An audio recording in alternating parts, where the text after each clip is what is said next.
Tapi setelah 4 tahun dalam menjalani masa hukuman, dia malah bersyukur, alhamdulillah ya Allah, saya yang ditangkap lumayan DP, gugurin dosa, jadi kenal Islam. Kebayang korupsinya berhasil terus sampai meninggal, ganjarannya setelah kematian semuanya. Aduh, repot. Ya. Ternyata dia doa dari anak istrinya, pengen punya ayah yang soleh, suami yang soleh. Gimana bisa soleh, korupsinya berhasil terus? Ditolong. Ya. Jadi, kadang yang tanya, waktu ketemu sama Ko Daniel Mananta tuh, di podcastnya, gimana pendapat tentang orang yang udah berdoa, berbuat baik, berusaha, terus tetap tidak dikabul juga doanya? Kenapa dapat musibah seperti itu? Jawabannya, bisa jadi tidak ditolongnya itu, tidak dikabul doanya itu adalah pertolongan. Dan kita selama ini menganggap itu musibah karena patokannya, patokannya bahagia itu pakai kacamata kita. Padahal kata siapa yang menurut kita itu baik, itu beneran baik buat kita, enggak juga. Contohlah anak-anak, Pak. Anak-anak udah pengennya makannya coklat, permen, ya. Tapi giginya sakit, Pak. Udah mah sakit gigi, masih minta coklat sama permen. Dikasih nggak sama Bapak? Tetap kasih, Bu. Meskipun sakit gigi. Serius, Ibu? Hah? Baru kali ini, Pak. Hah? Meskipun itu bikin dia tambah sakit gigi, Pak, tetap dikasih? Serius? Cara menyayangi yang aneh. Karena dulu saya nggak dikasih. Ya. Meskipun ngambek gitu, ngambek mama pelit, beli gelang emas bisa, ya. Permen coklat nggak dikasih. Aku minggat dari PAUD ini, gitu. Ya. Dari PAUD minggat, ya. Beres siang-siang tengah lapar pulang lagi dia. Tetangganya ngeliat, kok ibu nggak ngasih anaknya coklat sama permen sih? Benci ya ibu sama anak ibu. Ibu nggak ngasih coklat dan permen karena benci atau sayang? Ya. Sama ya, nyuruh, ya Allah ini anaknya udah wajib sholat, tapi dia masih belum bangun subuh. Tetap maksain diri, bangunin, ya. Nanti kalau misalkan nggak dibangunin, meskipun dibangunin dia bakal ngambek, si mama masih ngantuk, bla bla bla segala macam. Dia tetap mengambil resikonya bangun, nah ayo terus. Ya. Surat 43 Az-Zukhruf ayat 67. Al-akhillau yawma idzim ba'duhum li ba'din adu illal muttaqin. Akan ada hari di mana hari itu tuh bermusuhan tuh saling nyalahin. Waktu ngaji tafsir sama guru kami tentang ayat ini bercerita, akan ada anak-anak yang nanti di hadapan Tuhannya marah, memanggil orang tuanya, ya. Kenapa? Gara-gara sudah waktunya sholat misalkan tidak dibangunkan. Berkata, ayah, ibu, kalau aku tahu segini pahitnya hukuman atas ninggalin sholat, kenapa ibu nggak paksa bangun aku? Guyur sekalian, ya, seret kalau perlu, ya. Daripada aku harus dapat kepahitan ninggalin sholat kayak gini di hadapan Allah. Kami ingatinnya kayak gitu. Iya ngambek, Pak. Cuman kadang orang tua tuh, ya Allah nggak peduli mau dimusuhin anak atau kayak gimana, terus, yang penting Allah suka. Ya, rela mengambil resiko itu, ya.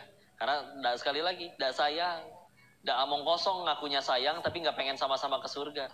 Makanya kalau misalnya yang ada di sini yang anak-anak yang masih pacaran, suruh putus, Pak. Ya.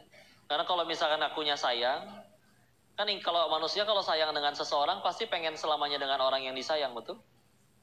Nah masalahnya kan di dunia nggak bisa selamanya. Akan mentok sama umur, terpisah oleh maut dan lain-lain. Ya. Ada tempat yang memang untuk bahagia selamanya, yaitu di surganya Allah. Terus dia ngakunya sayang, tapi nggak berani menghalalkan, cuma anaknya terus dimodusin, diajak pergi kemana-mana, udah dikual-kual segala macam, ya omong kosong berarti, ya. Alhamdulillah, ya suruh putus, ya disuruh si Koko gitu, ya. Ya Allah. Ada yang nanti mau ngeles gitu. Kok kami mah nggak pacaran, tapi jam 3 dia suka WA gitu, dia bangunin tahajud, modus, ya. Katanya satu, kamu yakin cuman kamu doang yang di WA sama laki-laki itu? Laki makan tebar piau, Pak. Kemana, ya? Yang kejaring. Kok kami mah nggak pacaran, kalau pergi juga selalu pengajian, di motor juga dihalangin tas biar nggak kena-kena, gitu, ya. Nyampe pengajian tuh ternyata pematerinya bicara tentang nggak boleh pacaran. Yang laki WA ke perempuan, Sabar sayang, ini ujian bagi kita. Ya gitu. Kurang ajar ya ngeliat. Itu namanya playboy syariah. Hati-hati ya. Kesannya jangan beneran sayang mah. Tenang dah, insya Allah. Terus aja lah. Gimana caranya jadi manfaat, jadi kebaikan bagi orang lain. Iya, nurut sama Allah bisa jadi malah tambah makin banyak masalahnya. Tapi ya udah, definisi nikmat yang berubah. Iya, jadi apapun yang membuat dia tambah dekat kepada Allah udah bahagia. Karena pola hidupnya sudah berubah dari yang tadinya bertanya apa aku bahagia menjadi berapa banyak orang yang sudah bahagiakan. Sudah ku bahagiakan. Hidupnya bukan sekedar mana yang aku suka, tapi mana yang Allah suka. Kata orang mungkin akan dicap, ih bodoh ya orang itu, udah punya posisi di perusahaan itu, punya jabatan, punya harta, rela meninggalkan itu semua. Katanya demi Tuhannya, Tuhannya aja gak kelihatan katanya. Beda sudut pandang weh. Dia segitu cintanya sama dunia, makanya bodoh bagi orang yang nolak dunia. Ya. Nah, kadang masalah tuh gak usah diapa-apain, tinggal ganti sudut pandang, selesai urusan. Kata orang, ini kata saya, ini setelah diminum bisa jadi masalah Pak, karena harus jadi sampah, harus dibuang. Tapi kata pengusaha daur ulang, digali Pak ini Pak, di dasar tong sampah juga diambil Pak. Sampai di Bogor itu kadang orang ada bercandaan, kamu kerjanya apa? BCA. Apa BCA teh? Bacok cangkang aqua. Mulung maksudnya ya, kan dibacok teh. Iya, orang Bogor nyebut kotak VCD disebutnya bukan kotak Pak, cangkang. Iya, cangkangnya tuh malah cangkang. Insya Allah. Ya. Bagi orang yang mengoleksi buku komik Pak, hilang satu aja komiknya Pak, ngambek Pak. Tapi bagi orang yang tidak mengoleksinya, mau hilang satu lemari biasa aja. Apa yang beda? Sudut pandang ya, sama aja. Nih, jawab ya. Kita manusia punya keinginan tidak? Punya. Allah punya keinginan tidak? Punya. Allah ingin kita selamat dan lain-lain ya. Nah, selama kita hidup ini dari akil balik hingga detik ini, kita lebih banyak ngejar keinginan Allah atau keinginan diri sendiri? Keinginan diri sendiri. Jawab dengan jujur. Anggaplah itu keinginan sudah pada tercapai. Dia beneran udah jadi kaya, beneran udah punya jabatan, beneran udah populer. Apakah dengan tercapainya itu dia bahagia sepenuhnya tanpa pernah sedih dan kecewa sedikit pun? Masih.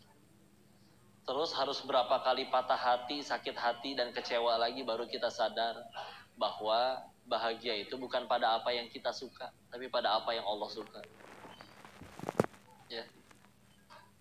Para nabi itu nggak ngikutin keinginannya, tetap lebih bahagia. Nggak ada orang yang soleh asli terus berkata, saya sampai kapan ya hidup tenang gini, kayaknya enakan diazab deh. Nggak ada. Tapi pernah ngelihat orang kaya yang stres ada? Ada orang kaya yang stres pernah lihat? Ada. Ada orang yang udah punya jabatan tapi masih mencuri dari rakyatnya ada? Yang udah punya yang udah punya pasangan tampan, cantik, rupawan masih selingkuh ada?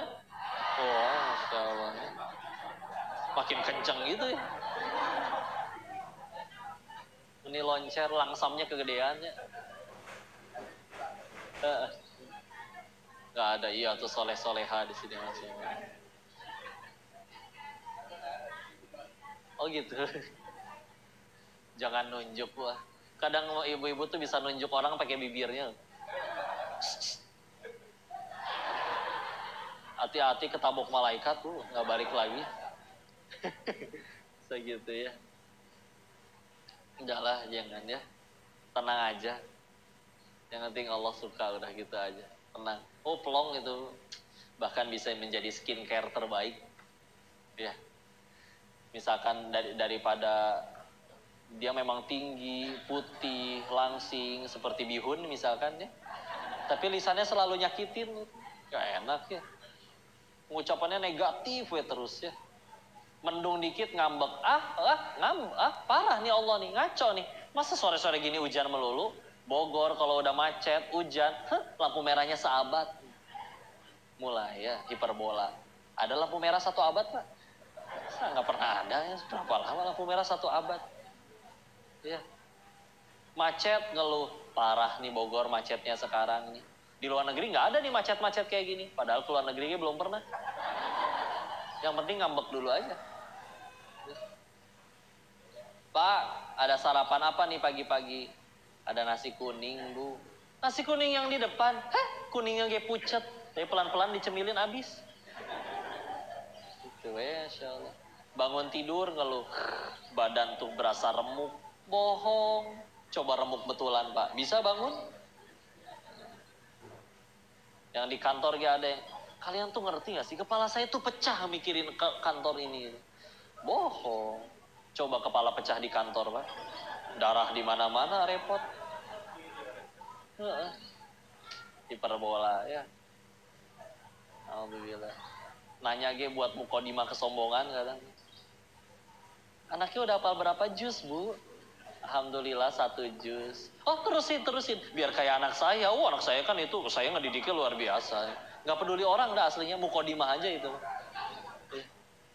Lihat kucing jadi sombong. Gimana ya Pak caranya, Pak? Lihat kucing jadi sombong. Ih, kucingnya lucu ya seperti singa. Jadi ingat waktu jalan-jalan di Singapura. Itu kan mahal tiketnya ya.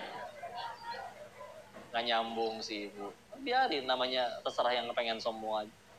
Penderitaan gak mau kalah. Ada apa nih rame-rame? Ini si bapak jatuh dari motor, spionnya lepas. Baru spion lepas, saya kaki lepas juga pernah. Menimbung eleh penderitaan ge amu. Ya. Didengarnya enak atau enak? Ya.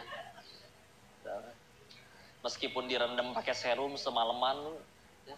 Pakai skincare, tetap aja. Kalau nyakitin gak enak ya. Insya Allah. Itu udah ini bukan syuruk. Oh, saya udahan berarti ya. Sampai kapan, Pak? Sok we atulah barangkali ada yang mau ditanyakan. Oh,